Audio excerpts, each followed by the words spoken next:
Hello everyone, good morning. Today we will see the very interesting topic, that is lacrimal gland and tear. So have you ever thought that how the tear will be made up of, and how it will be made into the eyes, and what are the mechanism of the tear? So today we will talk about that. Okay, so what into the first of all introduction of the lacrimal gland and the tear. So in lacrimal gland, which is situated in the shelter of bone forming upper and outer border of the wall of the eye socket. So where it is situated, I hope now it is clearly visible. So lacrimal gland, which is situated into the shelter of the bone, matlab it is situated between the bone which is forming upper and this bone which will forming the upper as well as the outer border of the wall of the eye socket. So eye socket, the basically it will form of this bone will form a outer and upper border of the eye socket where the eye is situated.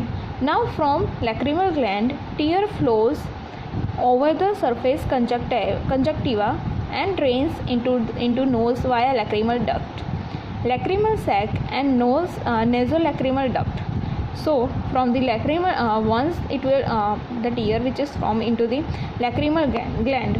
So now this tear which will flow over the surface of the conjunctiva, now it will transfer into the conjunctiva, then it will drain into the nose, then from the conjunctiva it will go into the nose. Then how it will go into the nose?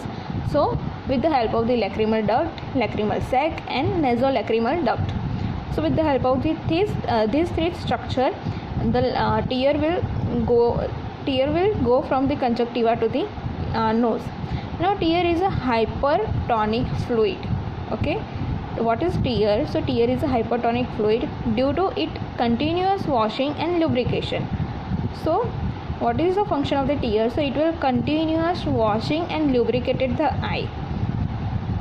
Second, the conjunctiva is kept moist and it is protected from the infection. Why it is always lubricated or it is always washing the part of the conjunctiva? Because the conjunctiva should be always kept moist, as well as it always should be protected from the infection. Now tear also contain the lysozyme that will kill the bacteria. What in tear, that is one substance which is lysozyme, which will kill the bacteria and secrete the secretion of the tears, which is controlled by the parasympathetic fibers of the facial, which is 7th cranial nerve. Okay, now secretion of the tear which is controlled by the parasympathetic fiber of the facial nerve. Next we will talk about the wall of the eyeball. So into the wall of the eyeball there are 3 layers. So first is outer layer. It will include the cornea as well as the sclera. So basic idea about the eyeball you have already. Okay, so I won't go deeply about that. So first outer layer, which is known as the cornea and the sclera. Second is middle layer, which will include the choroid as well as ciliary body and the iris, and the inner layer which have retina. So the inner layer which is retina. So first is outer layer or the tunica. Outer layer or tunica externa, which is also known as the tunica fibrosa. First we will check the structure of the eyeball. Okay, so this is the eyeball. You can see here the lens, then here it is a pupil, then iris. This structure is known as the iris. This. Okay, now you can see easily. Okay, so outer part, this whitish portion you can see, which is the anterior chamber, and this anterior part, this whitish part, outer part, which is known as the cornea, and behind the iris, this is the posterior chamber, and anterior side of the iris, which is the anterior chamber. Next, this you can see here. Okay, so this structure near the into the side of the lens, which is the which is the suspensory ligament. Here it is, this structure which is situated near the lens, which is the suspensory ligament, and with the attachment of the suspensory ligament there is the ciliary muscles. This is the pupil. There are the nerve supplied like optic nerve which are coming into the eyeball.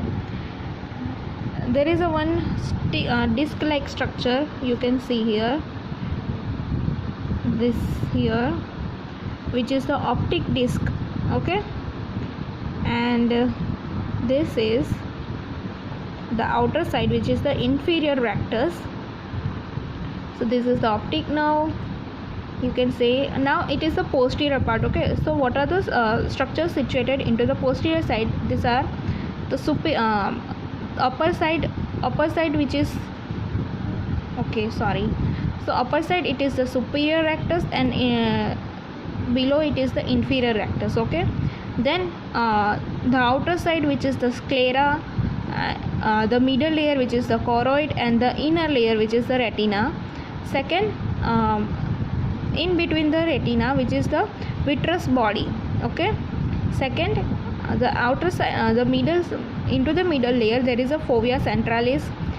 Then also there is a macula lutea, and the outer layer there is a posterior pole.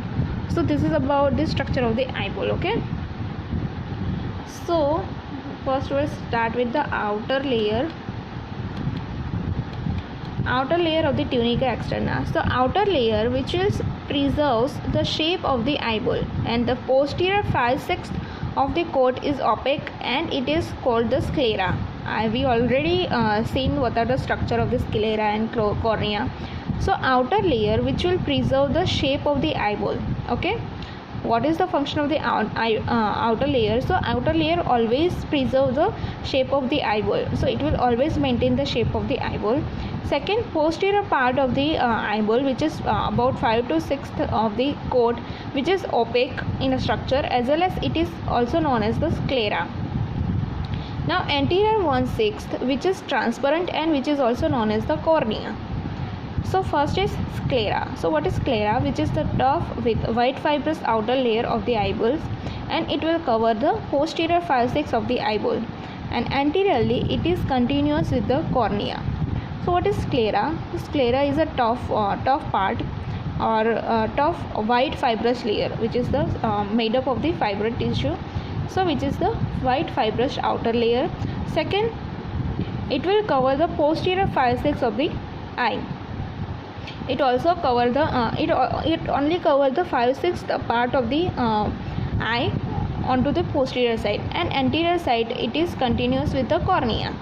Okay, and sclera, which is formed by the white fibrous tissue and elastic fibers. So it has white fibrous tissue as well as the elastic fibers, and the posterior part of the sclera, where it is pierced by the optic nerve, is a thin with perforation, which is known as the lamina cribosa.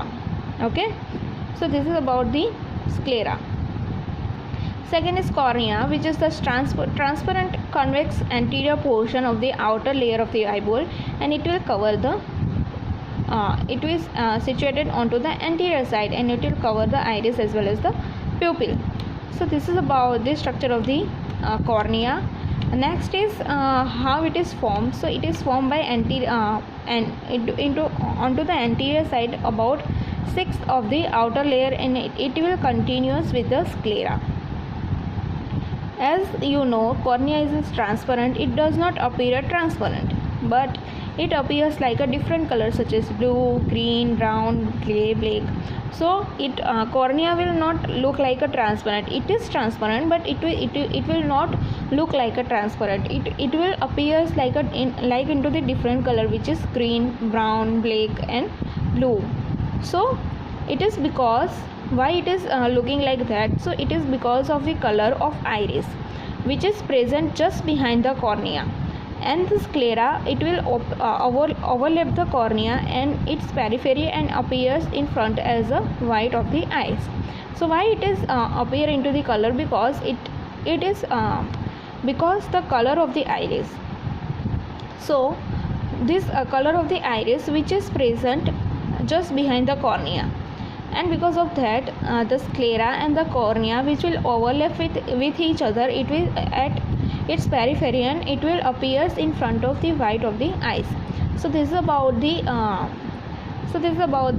cornea and the sclera. Next is ciliary body, then the middle layer, that we will see into the next video. Thank you.